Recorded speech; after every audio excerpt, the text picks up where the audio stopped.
най-големия специализиран онлайн магазин за маркови парфюми Venera Cosmetics. Аз съм Кристияна, а темата на днешното видео е аромат за първа среща. Специален повод като първа среща изисква и специален парфюм. Парфюм, който разкрива емоционалността ви, подхожда на официалното ви облекло и подхожда на вашия характер. Карл Лагерфелд for Her. Карл твърди, че парфюмите правят живота красив. И ароматът for Her е доказателство именно за това. С ухание на лимон, праскова, кехлебар, мускус и франжипан, парфюмът на Лагерфелд съчетава в себе си както аристократичност, така и съвременен стил. Носейки този аромат на първа среща, вие заявявате, че сте зряла и независима жена, която знае какво иска и как да го постигне. Парфюмът Boss Mavi ви описва като свободолюбива жена, която обича да мечтае и да се забавлява.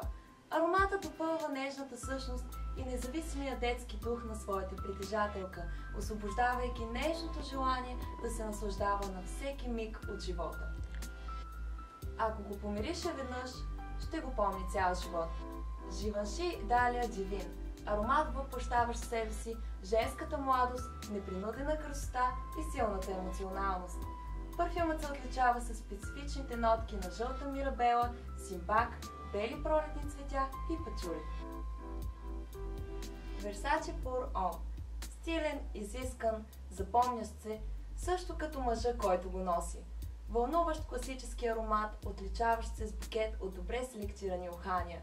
Ясно изпъкват нотки на бергамот, нероли, портокалови листенца и цитрус.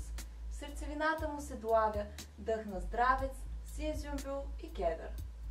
Елегантен аромат със засилено присъствие на букет от подправки. Това е Mont Blanc емблем. Във връхните нотки витае уханието на градински чай и кардамон, а сърцевината пленява с листа на виолетки и канела. Аромат символ на един изцяло модернизиран класицизъм. Lanvin Eclat d'Arpège. Лек пролетен аромат с нотки на праскова и зелен чай. Елегантен и моногамен, магнетичен и откровен е мъжът, предпочел да носи парфюма на Lanvin. И не забравяйте, изборът на парфюм за първа среща е много важен, защото нямате втори шанс за първо впечатление.